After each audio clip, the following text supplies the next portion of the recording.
Hello, friends. Welcome to Story Behind Podcast. This is the show for people who love hearing a good story and who believe the world could use more positivity.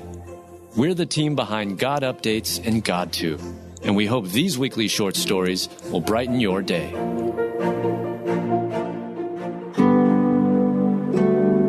Two strangers who look identical and share the same name take a DNA test to learn the truth.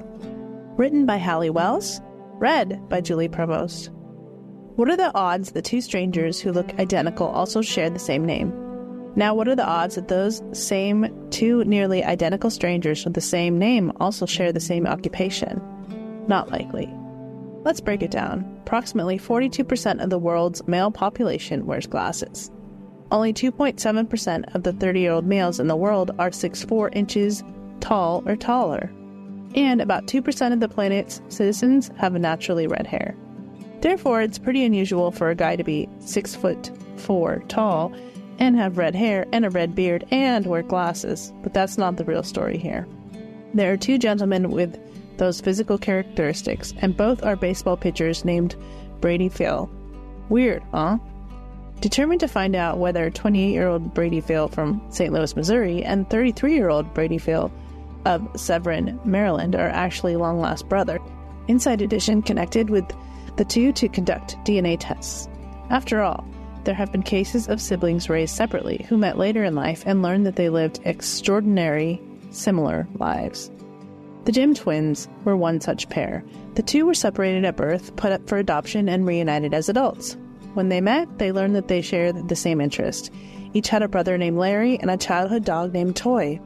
And both had been married twice, first to a woman named Linda and later to a woman named Betty.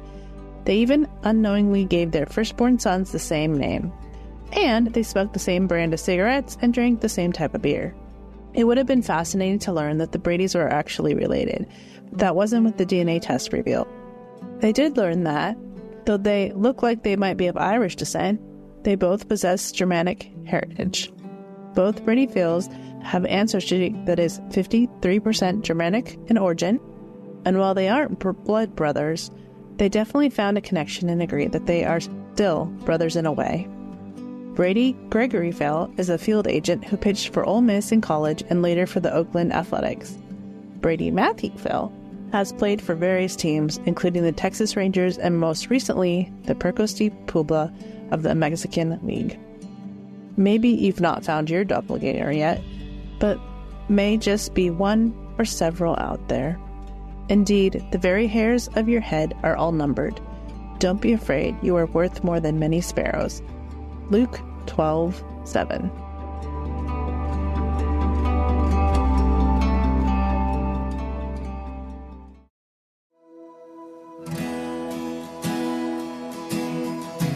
She was going to avoid the doctor until her body lit up the airport security scanner.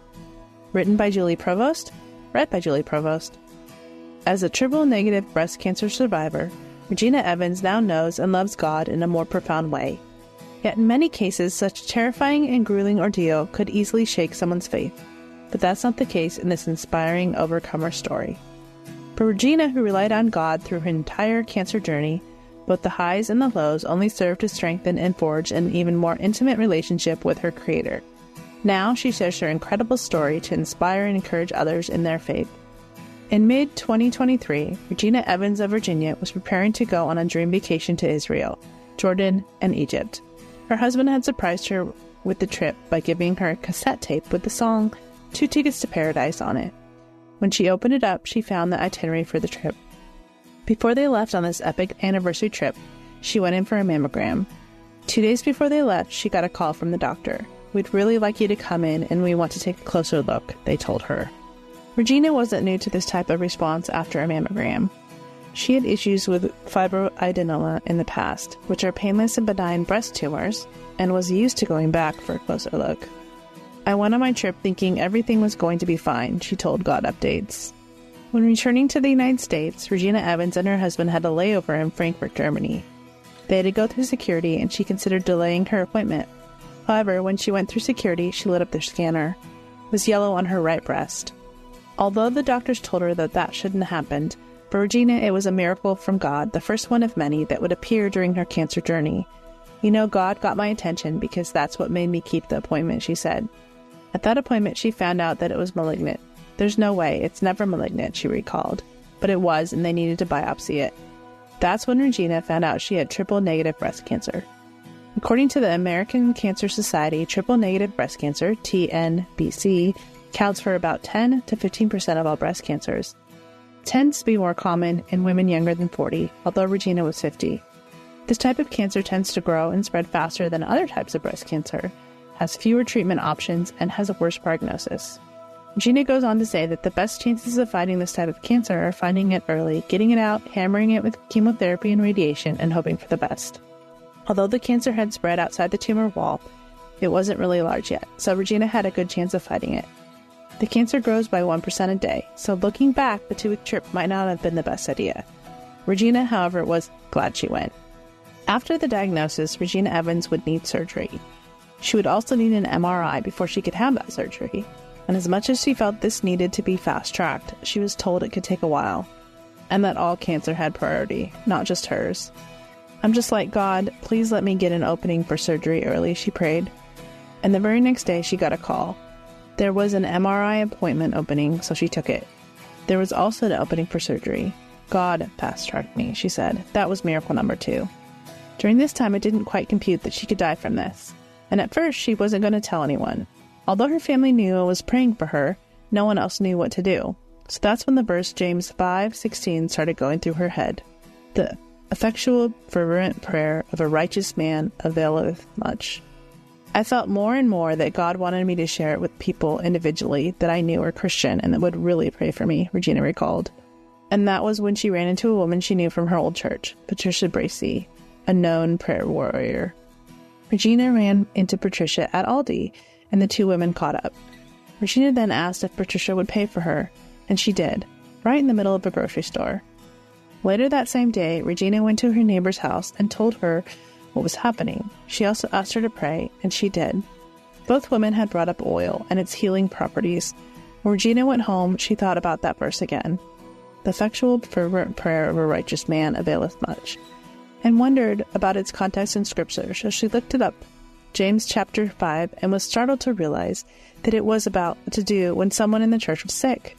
And in James 5:14 it states, "Is any sick among you? Let him call for the elders of the church, and let them pray over him, anointing him with the oil in the name of the Lord." As she read this verse, she realized none of this could be a coincidence. She then called her pastor to ask him about it. Later, people from the church came to her home, sat with her for an hour and a half, covered her with oil, and prayed for her. It was very beautiful, she said. Regina Evans had the surgery in July, where they removed the tumor, the tissue around the tumor, a couple of lymph nodes, and tissue samples in her chest wall. While waiting on the results, she asked God to show her what he wanted her to see in his word. That's when she started flipping through the Bible and landed on Genesis 8:4. "And the ark rested in the 7th month, on the 17th day of the month, on the mountains of Ararat." This had her reflecting on why the 7th month, on the 17th day, was so important to God.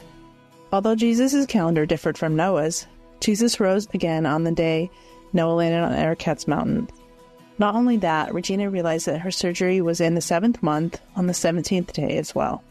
Noah had a new beginning that day, and Christ's death and resurrection gave us a new beginning in him. "Lord, this is amazing," she said. "Are you telling me I have a new beginning?"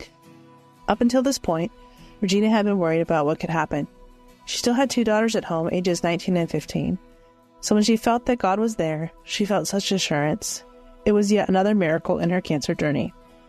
Shortly after she received her results from the surgery, no cancer cells were in the margins, lymph nodes, or tissue cells. Praise God. Regina Evans was declared free of cancer. She was in remission.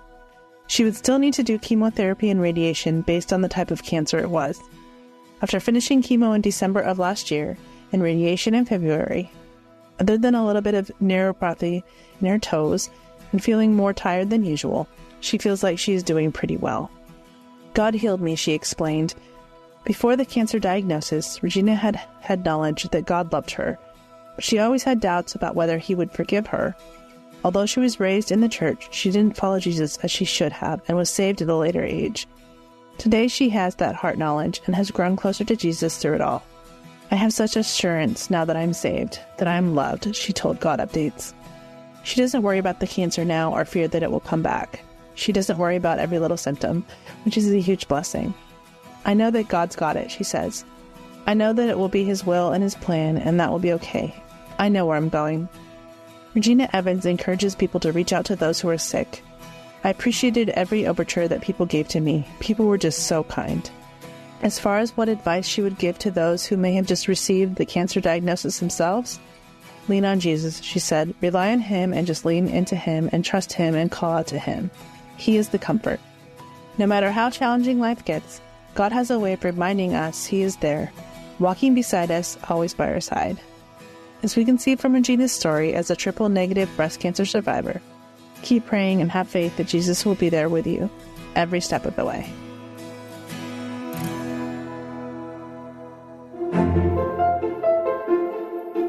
Thank you so much for listening to Story Behind Podcast. We're really glad you joined us for this week's story. To see photos and videos that may have been referenced in this episode, check out the links in the show notes. And if you enjoyed what you heard today, subscribe to our podcast, and please tell a friend about us. We'd also love it if you'd rate us and leave us a review. It really does help more people find us. Story Behind is a Salem Web Network production.